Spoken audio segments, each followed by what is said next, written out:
Assalamualaikum warahmatullahi wabarakatuh. Salam sobat hobi bola. Luar biasa, akhirnya timnas Indonesia lolos ke babak ketiga atau ke round 3 kualifikasi Piala Dunia zona Asia, sekaligus lolos ke putaran final Piala Asia 2027 yang akan dilaksanakan di Arab Saudi. Tentu ini adalah hasil yang sangat luar biasa ya. Ketika semalam Indonesia berhasil mengalahkan Filipina, tentu dengan hasil tersebut membuat dua keuntungan, yaitu lolos ke round 3 kualifikasi Piala Dunia sekaligus lolos ke Piala Asia 2027. Kurang hebat apa lagi coba ini, Sintayong meloloskan timnas Indonesia dua kali alias back to back ke putaran final Piala Asia, yaitu pada tahun 2023 lalu dan nanti yang akan datang pada tahun 2027, dan sekaligus meloloskan untuk pertama kalinya dalam format terbaru ini, meloloskan Indonesia ke round 3 kualifikasi Piala Dunia zona Asia.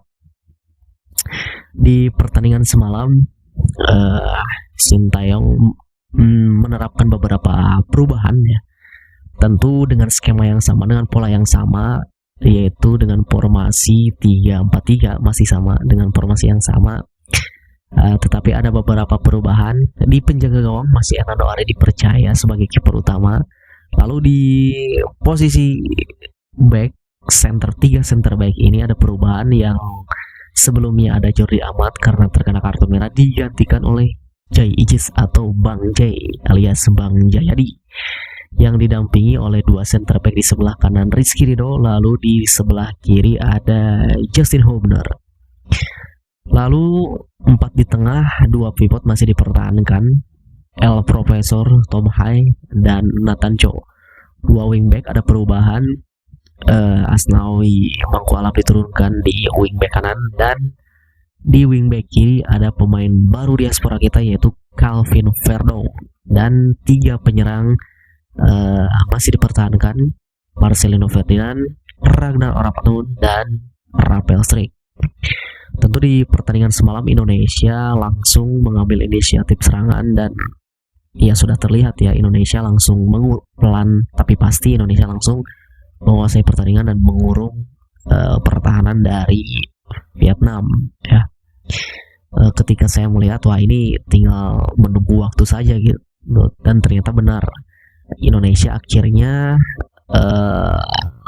mampu pecah telur pada menit ke-32 kalau tidak salah ya, melalui gol yang spektakuler dari El Profesor kita, Toha alias Tom Hai, melalui sepakan dari luar kotak penalti dengan placing. Ini sangat cantik sekali golnya ke pojok kiri gawang dari Kevin Ray Mendoza. Ini benar-benar visi bermain yang sangat baik dari Tom Hai di lini tengah Indonesia, dan dia mempunyai akurasi shooting yang sangat-sangat luar biasa ya. Tidak perlu kencang, hanya dengan placing, tetapi akurasinya pas menuju ke pojok kiri gawang dari Filipina ya.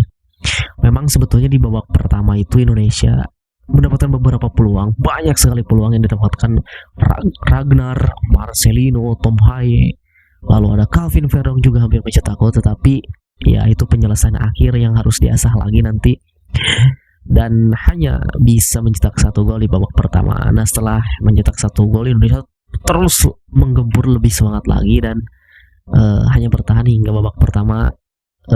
Indonesia memimpin dengan 1-0. Lalu di babak kedua juga Indonesia lagi-lagi menguasai pertandingan, mengurung terus pertahanan Filipina, dan akhirnya pecah telur yang kedua melalui Rizky Ridho.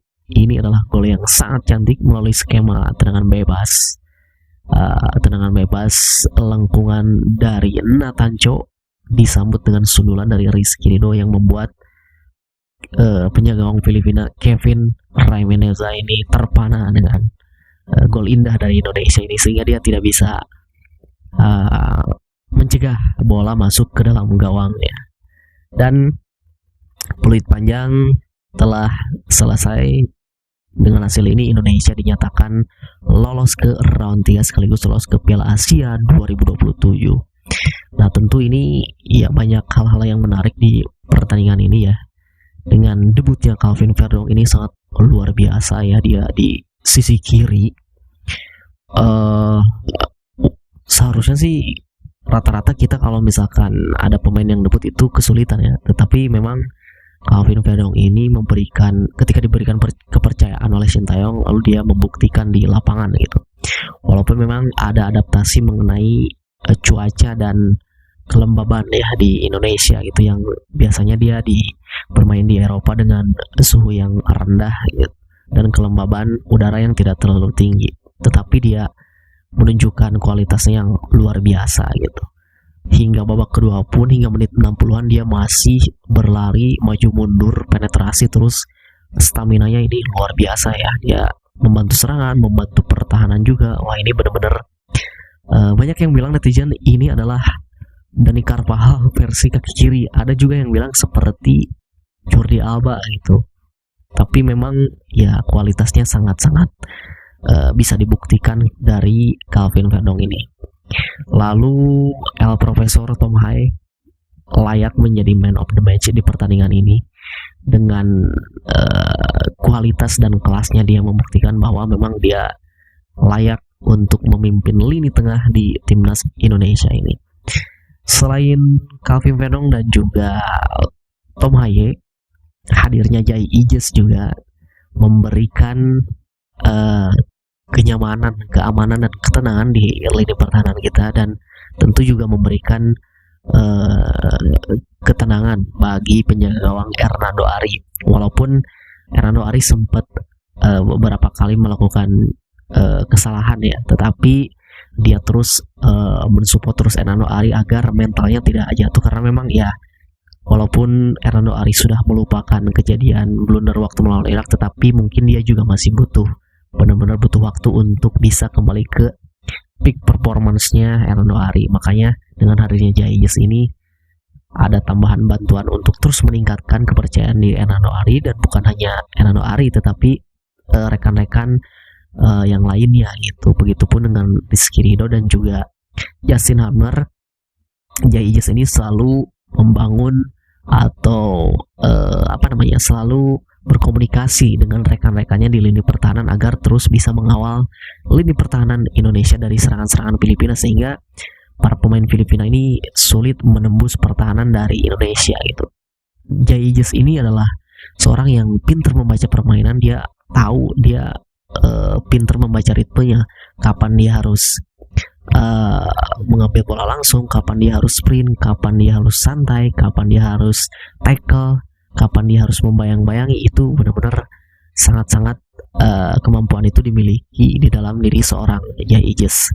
Dan tentu juga ketika waktu itu ada kejadian di akhir babak kedua ya, ada benturan dari Hernando Ari dan pemain dari Filipina, sehingga pemain Filipina ini jatuh dengan posisi yang tidak tepat, sehingga ada sedikit insiden di situ dan harus ditangani oleh tim medis. Ketika terjadi insiden itu, Jayes ini memberitahu kepada para pemain Filipina, begitupun juga pemain Indonesia, untuk membentuk kayak sebuah barikade gitu ya, untuk menutupi, dan itu ditangani oleh tim medis agar tidak terlihat oleh kamera dan oleh kamera-kamera dari media yang ada di situ. Ini sangat-sangat respect sekali dari Jayes ya, sungguh luar biasa sisi kepemimpinannya, sisi respectnya, dia benar-benar punya hal itu gitu.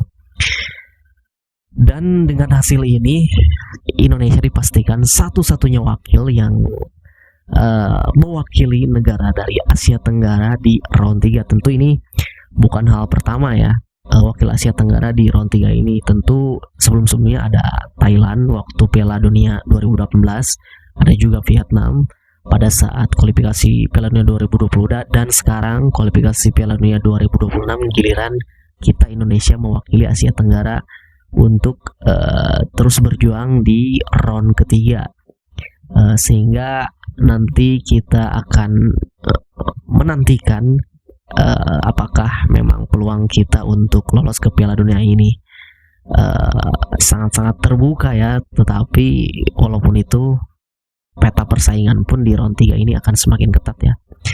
Dan dengan hasil ini adalah ada beberapa prediksi pembagian pot untuk nantinya drawing menuju round 3 ya. Indonesia berada di pot ke-6 bersama dengan Korea Utara dan Kuwait. Nah, tentu ketika kita sudah berada di round 3 ini tidak ada lagi istilah kita pilih-pilih lawan ya. Lebih enaknya kita satu grup dengan negara ini atau negara ini. Nah, ini sudah tidak ada lagi. Siapapun nanti grupnya, siapapun nanti lawannya satu grup dengan siapapun, itu kita harus siap. Dan tentu ya diharapkan nanti semoga seperti pemain-pemain lain, pemain-pemain diaspora lain bisa bergabung ya. Salah satunya itu penjaga gawang Martin Paes, mudah-mudahan di pengadilan arbitrase olahraga internasional atau pengadilan CAS-nya ini segera selesai dan bisa bermain di round 3. Nah, untuk drawing babak kualifikasi round 3 ini rencananya akan digelar pada tanggal 27 Juni mendatang di Kuala Lumpur, Malaysia ya. Tentu kita nantikan nanti. Semoga saja hasil drawing dari round 3 ini menguntungkan bagi timnas Indonesia untuk mewujudkan mimpinya menuju Piala Dunia 2026. Itu saja dari saya. Sekian, terima kasih. Sampai jumpa lagi di video selanjutnya.